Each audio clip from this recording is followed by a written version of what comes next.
জ্বালানি খাতের বিশাল অংশ টিকে আছে গ্যাস উৎপাদনের উপর, অথচ দেশে প্রতিনিয়ত বেড়েই চলেছে গ্যাস সংকট। পরিস্থিতি এতটাই খারাপের দিকে যাচ্ছে যে বিশেষজ্ঞরা জ্বালানির ভবিষ্যৎ নিয়ে চরম উদ্বেগ প্রকাশ করেছেন। তারা বলছেন, এভাবে চলতে থাকলে দেশ অন্ধকারে ডুবে যেতে পারে। বাংলাদেশ তেল, গ্যাস ও খনিজ সম্পদ কর্পোরেশন পেট্রোবাংলার সূত্র বলছে, বর্তমানে দেশে গ্যাসের চাহিদা দৈনিক 4,000 মিলিয়ন ঘনফুট, কিন্তু সরবরাহ করা হয় দৈনিক 2,800 মিলিয়ন ঘনফুট। ঘাটতির পরিমাণ 1,200 মিলিয়ন ঘনফুট।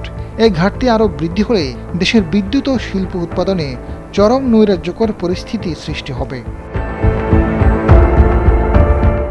দেশের সবচেয়ে বেশি গ্যাস উৎপাদন হয় বিবিয়ানা গ্যাস ক্ষেত্রে। এর দায়িত্বে রয়েছে মার্কিন কোম্পানি শেভরন। উৎপাদন চিত্র বিশ্লেষণ করে দেখা যায়, ক্ষেত্রটির গ্যাসের উৎপাদন ক্রমান্বয়ে কমছে। গত 1 জানুয়ারি বিবিয়ানা গ্যাস ক্ষেত্র জাতীয় গ্রিডে গ্যাস সরবরাহ করেছে 823 মিলিয়ন ঘনফুট। এর বিপরীতে গত 3 মে উৎপাদন করেছে 794 মিলিয়ন ঘনফুট। এভাবে চলতে থাকলে 2028 সাল নাগাদ কমে যাবে 500 মিলিয়ন ঘনফুট। দেশের জ্বালানি চাহিদা মেটাতে যুক্তরাষ্ট্রের কোম্পানি এক্সিলারেট এনার্জি ও দেশীয় কোম্পানি সামিট এলএনজির গ্যাস উৎপাদনের টার্মিনাল রয়েছে।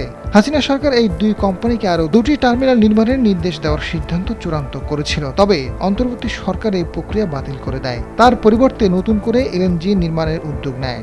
আবেদনের ভিত্তিতে 3টি কোম্পানিকে সংক্ষিপ্ত তালিকায় রাখা হয়, যার 1 নম্বর নাম ছিল সৌদি আরামকো। অন্তর্বর্তী সরকার আরামকোকে কাজ দেওয়ার নীতিগত সিদ্ধান্ত নেয়, কিন্তু সরকারের মেয়াদ ফুরিয়ে আসায় নতুন সরকার এসে চুক্তি টিকিয়ে রাখবে কিনা এমন দ্বিধায় প্রকল্প থেকে সরে দাঁড়ায় আরামকো। ওই সময় যুক্তরাষ্ট্রের তরফ থেকে এক্সিলারেট এনার্জিকে কাজ দেওয়ার সুপারিশ করলেও তারা দাম কমাতে রাজি না হয় এটি বাস্তবায়িত হয়নি।